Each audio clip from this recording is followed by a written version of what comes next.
So I knew this woman was the one, and I told a very good, close, dear friend of mine, I said, I got out of the car, he was like, who is that? I said, oh, that's Angela, she's the one. He's like, how long have y'all been dating? And I said, yeah, we've been talking for about 3-4 days now. He said, boy, shut up. I got bread in my pantry older than y'all relationship. What's up, everybody? I'm King. And I'm Angela. And we're here to discuss how we know we were meant for each other. After you have a couple dating scenarios that don't work out or relationships that don't work out, you can start to question your judgment or just wonder, how are you going to know the next time you meet the person that's right for you? Many of you know on that first date, you know that person isn't the one, but you don't know how to not be nice and to communicate to that person. You're not it. Let me keep it moving. One thing I did when I was trying to learn about relationships is I would ask these happily married couples some of these questions, like how did they know she was the one? How did she know he was the one? And a lot of times the story started, I don't know why, but with the man saying that within the first couple dates, he knew. Some of them, it was earlier upon like their first meeting, he just knew that she was the one. And I do think there's something to that. I do think there's something that happens very early on where someone just gets a really good feeling about somebody. But feelings aside, there are also some things that we kind of reflected back. How do we know each other were the one? Some facts. I made a list for you of some things that helped us to know. So as we reflected back on how did we know each other were the one, we, other than the intuition or the feeling, we made a list for you of some things that definitely guided us to know that we were with the person we had wanted to manifest in our lives. So the first one is clarity.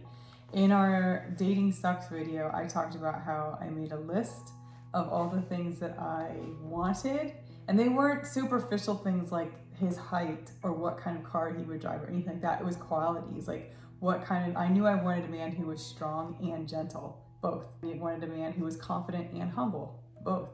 And so I wrote down kind of the qualities of what I was looking for, and I really, really knew what that was, and I wrote down what I didn't want, and I really knew what that was going to be too. And so I could get very picky and just be very quickly kind of assessing against what I knew. So clarity was number one for me. And he had a list too. He actually showed it to me. My list was exhaustive. It was 32 items or something. It took like 10 minutes to read it to me.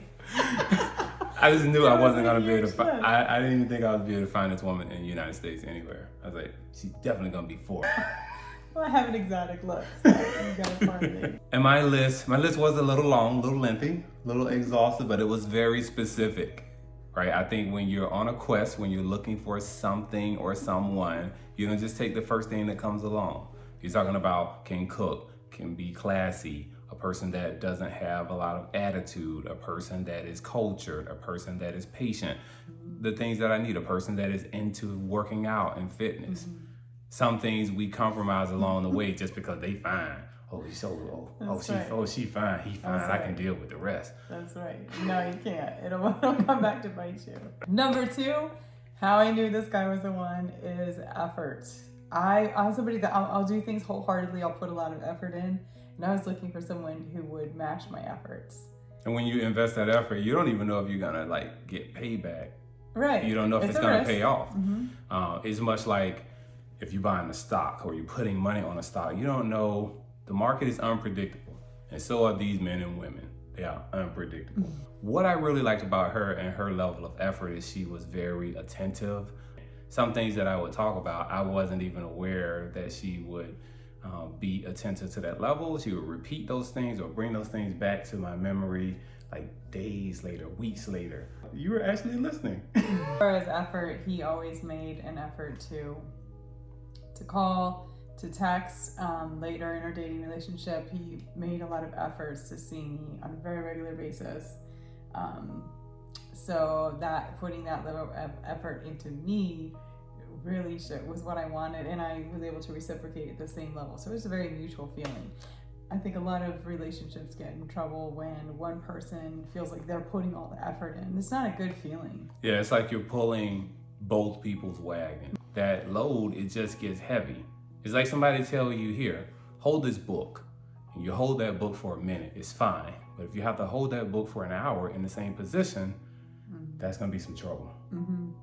So long term, that's not going to be a good fit. Yeah, how you start is how you're going to finish. She made efforts to come see me even when she knew I was going to be busy. Physical labor. She was like, I'll come help. That's some effort. Like, you don't see effort from women like that, in my opinion. Okay, so another thing that let me know that he was the one was consistency. This man would always call when he said he was going to. He would always text as soon as he could. He was just consistent with everything he said. There was consistency between words and actions, and consistent level of effort put into me and our growing relationship. I am over being impressed with people, but that talk about what they can do. I don't even want to hear it. I just want to see it. And she showed me. So another way that I knew that this woman was for me is that level of vulnerability. Being able to share with each other in a way that we just let the guards down. We let each other behind the curtain. I remember before our first date, so it was a long distance relationship. We'll do a video about that later. But we had spent a lot of time on FaceTime calls. And I remember I told him that I felt a lot of love in him. He has a very loving demeanor. And I asked, where did he first experience that level of love?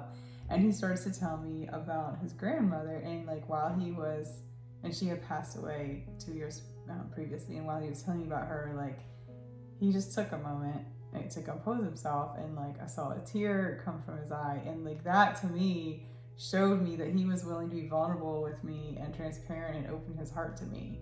So that's one thing that helps me know early on that this man was going to be able to be open and transparent. I feel that same feeling right now. You do? Yeah.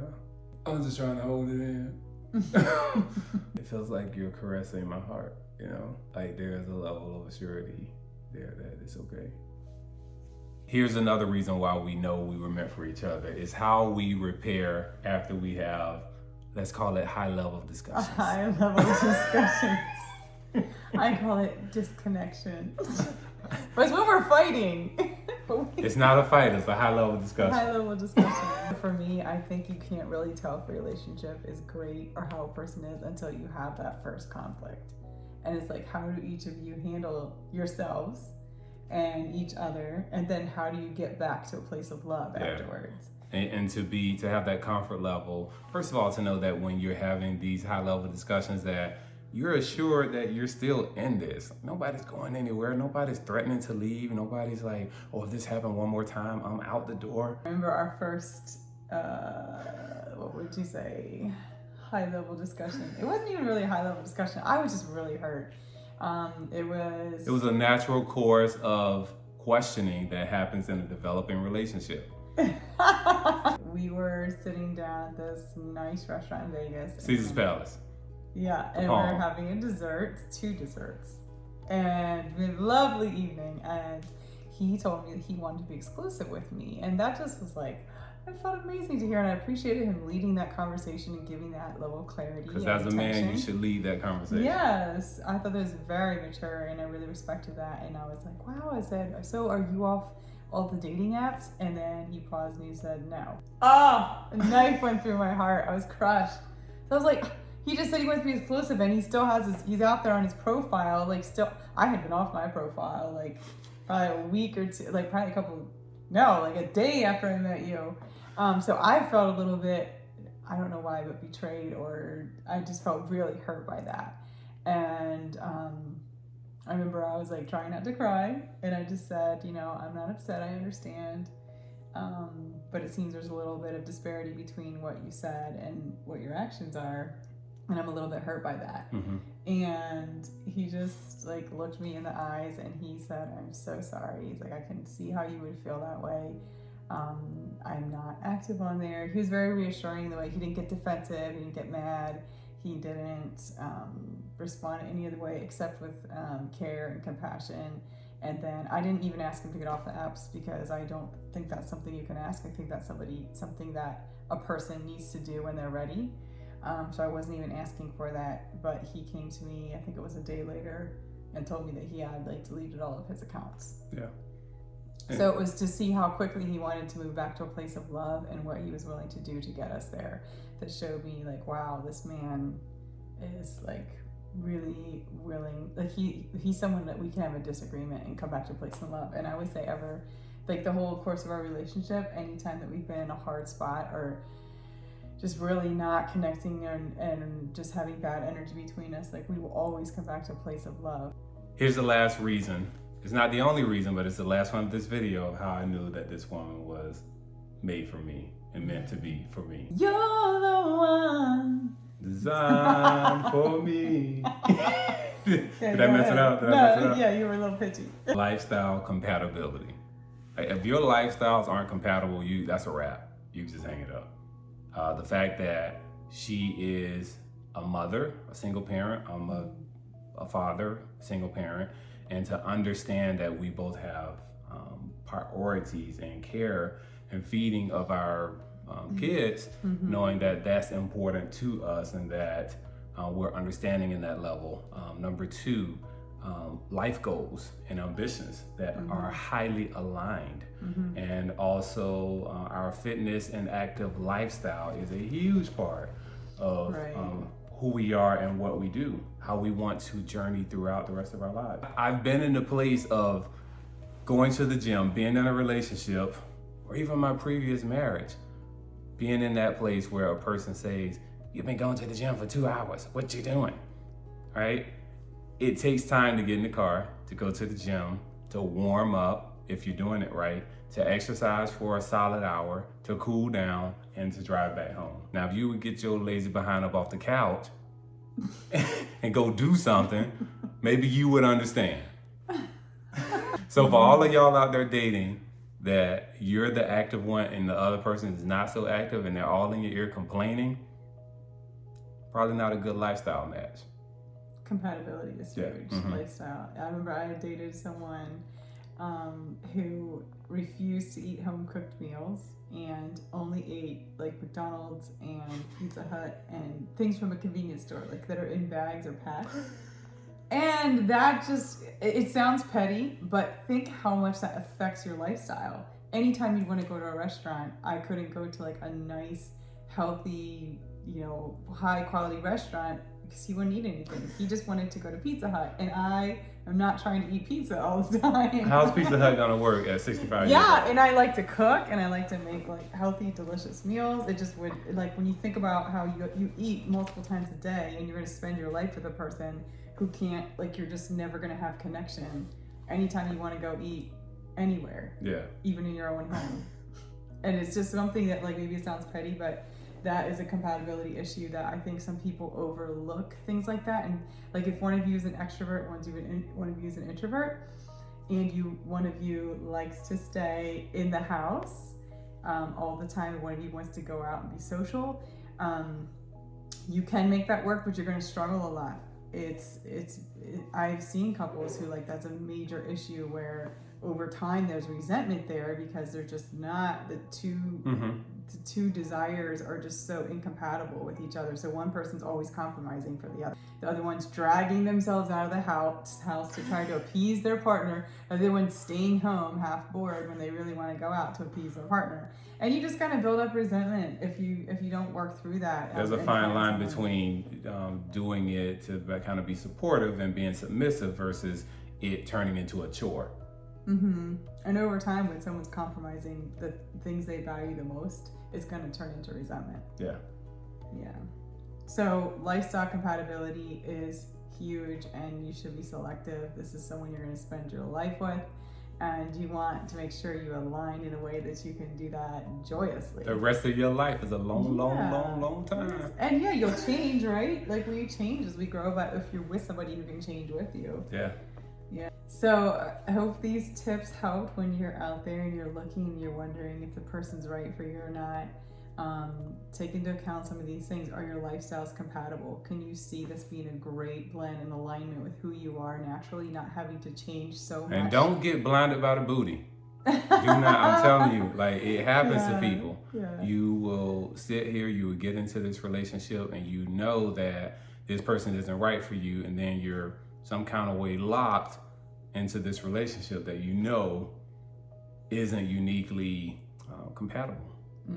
Sometimes we can align these, she's the one, he's the one, based on superficial things. Oh, we both Sagittarius, we both Capricorns. All these little nuances that don't really mean anything on a deep level.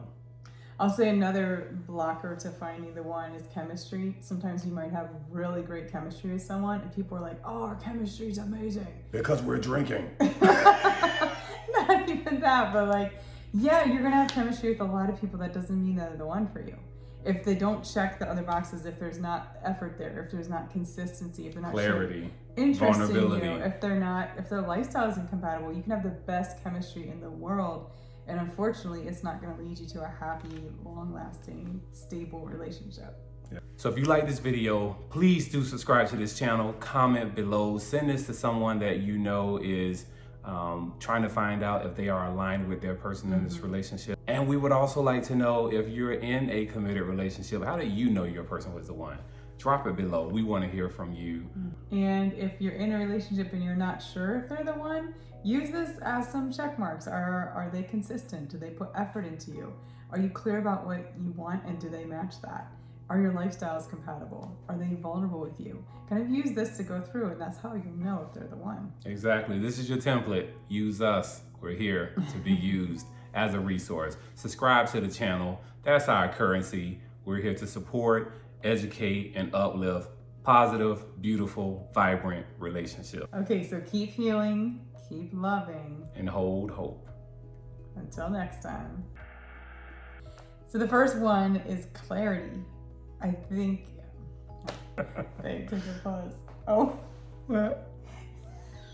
What? You had a huge buggy right here. It fell off somewhere. Where did it go? Did you see me laughing when you were talking? I looked over. It was just hanging in your mustache. And I was looking to see if you could see it in the camera.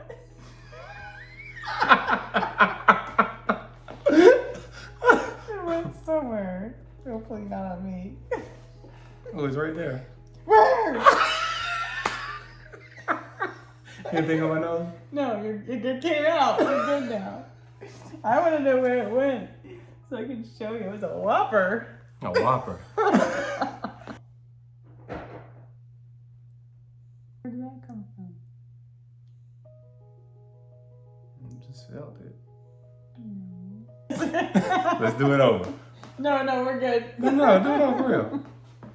Okay. Oh, no. It's not spontaneous anymore. I think we just saved the first cut.